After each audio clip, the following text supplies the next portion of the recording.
with him already. But, you know, this guy is here for many reasons. One, he should be your role model.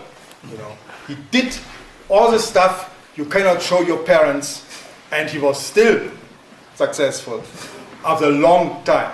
But not so successful that he really got corrupted. He was only corrupted a bit. I started corrupt. Right. And then he turned it back, right? It's the reverse thing. He tried to corrupt now other people, you know, but always keep in mind, successfully, you know, so he earns a bit. He's our most expensive professor, by the way. For him, I could get 2 of the others. But what can I do? You know, I cannot afford not to have him here. So, John Waters. Thank you very much. Thank you.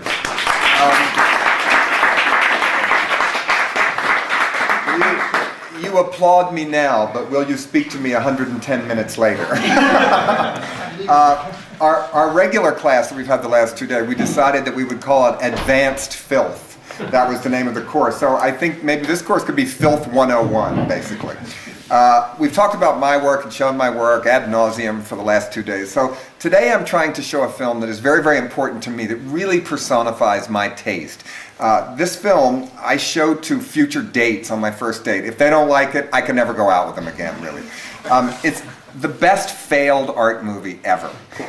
It's called Boom. It's a ridiculously retitled Tennessee Williams play, The Milk Train Doesn't Stop Here Anymore. It stars Elizabeth Taylor as Sissy Goforth, the richest woman in the world. It is the ultimate drag queen role. Rupert Everett even did it on the stage in London a few years ago and played the same part. I can never forgive my parents. It was a play, and it came to Baltimore when I was 12, and it starred then Tallulah Bankhead and Tab Hunter. And my parents didn't take me to see it, which I think is child abuse, basically. It also stars Richard Burton as the Angel of Death, who has the unfortunate habit of calling on wealthy women the day before The Undertaker. It was directed by Joseph Losey, a director I like very much, that if I ever had to get a director tattooed on, I think it would be Joseph Losey. And I like his failed art films the best. Failed art films seem to be a genre today that we don't see anymore, because now the independent film in America takes all the screens for all the foreign films that we used to see, so we don't get to see as many failed art films. This film, this is probably the biggest audience this film has ever had. It was a huge flop when it first came out. It just was released on video for the first time. It's already out of print. It was in print for about 5 minutes. There used to be only one print of it in the world, and I used to tour with this movie to film festivals and present it. It was a giant flop when it came out. They had it called Boom, and then it didn't work, so they retitled it Boom with an exclamation point, which is the most pitiful marketing I ever saw in my life. You know, Joseph Losey bragged that he was the first director to ever lose money with Elizabeth Taylor and Richard Burton with this film. And he talked about in his book how every day on the set they started off with Bloody Marys. So basically they all made this film drunk. I think that is one of the reasons. But Elizabeth Taylor's performance is staggering in it. Just watch her performance, and it really influenced the Divine and I. We used to watch this all the time when we were young. And I finally met Elizabeth Taylor. I went to her house to a cookout. And I think I was invited because her staff, she has an all-gay staff, and they like my work. I think that's why I got invited. So I walked in and I said to Elizabeth Taylor, "Oh, I love Boom." And she said, "That's a terrible film." She got really angry at me and thought I was insulting her, which I really got upset. I thought she was going to throw me out. And she looked like Divine, kind of, you know. And I don't mean that badly, because Elizabeth Taylor was Divine's idol. I mean, Divine even smoked Salem cigarettes because Divine smoked them.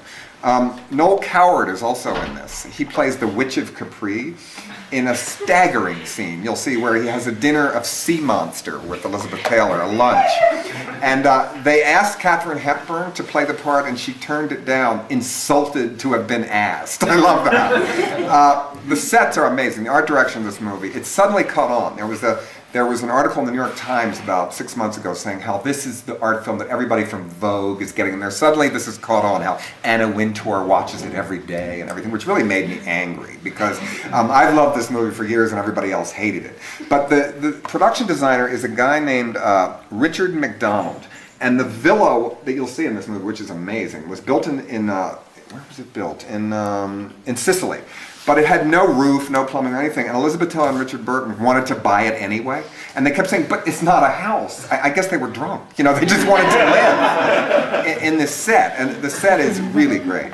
The costumes are mind-boggling, and they're by someone I've never heard of, Tiziani of Rome. That's his name, which is a pretty great name for a designer, I think. And I don't know about the rest of Tiziani of Zane's really career. I've been trying to find out about it, so if you know everything about it, I'd love to. I think they are a costume house rather They are? I think they are a costume house. So it was just rather like... than Mr. Tiziani. Oh, I'm so disappointed. I mean, because she wears a kabuki outfit in this that you won't believe. You won't believe. You know, it's truly staggering. But you know, Tennessee Williams loved this movie, and in his book, he said it was the only movie that was ever made of his work that really captured it. So I think Tennessee Williams meant this to be funny, and I think maybe in the very end we will see that Tennessee Williams was right. That of all the films they made of his work, this may be the best one. So afterwards, I'd like to talk about it and hear what you have to say. And a lot of you that weren't in the other classes, if you want to talk about anything about my own work, I just can't bring it up for the third day in a row. So if you want to talk about it, I'll be happy to. But let's watch Boom, because you can see how this influenced my aesthetics, my Filth 101, really. Because it is the most ludicrous Tennessee Williams play you've ever seen in your life. I hope you feel the same way. Okay.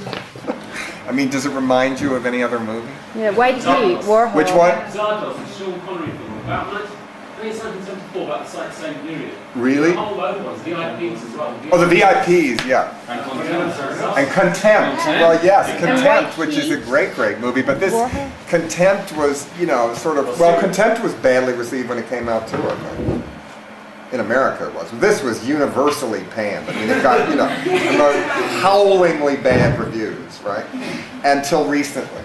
And, but you just, Elizabeth Taylor's performance is amazing in it, because no one ever said, you might want to bring it down a little. And she was encouraged to chew the scenery, I think, in it. And Divine and I used to watch this movie, and there was part of Pink Flamingos, part of the plot that was cut out, that was, you can see it at the end of the new footage, is when Divine is writing her memoirs as the filthiest person alive, alone in the trailer. So that's certainly where that came from, because I saw this probably right before we made Pink Flamingos. So it was this movie and the drive-in movies and all this kind of movies put together that were universally hated at the time that I was trying to celebrate and put it together with these really bad art films that, you know, I mean, this movie has great shots in it and everything. I mean, there's some really good, that house is so amazing, like the windows and the sculpture. It looks like the very most atrocious house in Los Angeles today. You know, I've been in many houses in LA that look like that. Does anybody else have anything to say about this work? Too many midgets in the movie. Well, yeah, it's politically correct too. She has midgets, and then that really misogynist scene about women and their periods that Noel Coward says about like smelling the fish. I couldn't believe that. I didn't even hear that the first time. You know, when you watch it, you think they couldn't have just said that, you know, but they did. And imagine Katharine Hepburn in that part. That's who was offered that part, and she's turned it down. You know, furious. And you can see they even serve her a Bloody Mary in one scene in it. You know, so they may have been drunk during the making of it, which could explain some of the excess and the pacing. Isn't that thing with a huge chair and all those bottles? I just assumed it was all vodka. Well, I don't know. I mean, but the art design was like Easter Island. It's really amazing. You actually see a cameraman in one of the shots as well. You see what? On the boat, you actually see the other cameraman. Do you? On the front of the boat. You mean the very beginning when they're... When he's arriving, you actually see from the shot where he goes, the boatman says something really profound. When he's just throwing the things up and Richard Burton, you see the camera behind him. Doing the other angle, right. Yeah. And when they dubbed in her voice saying, boom, you couldn't believe that.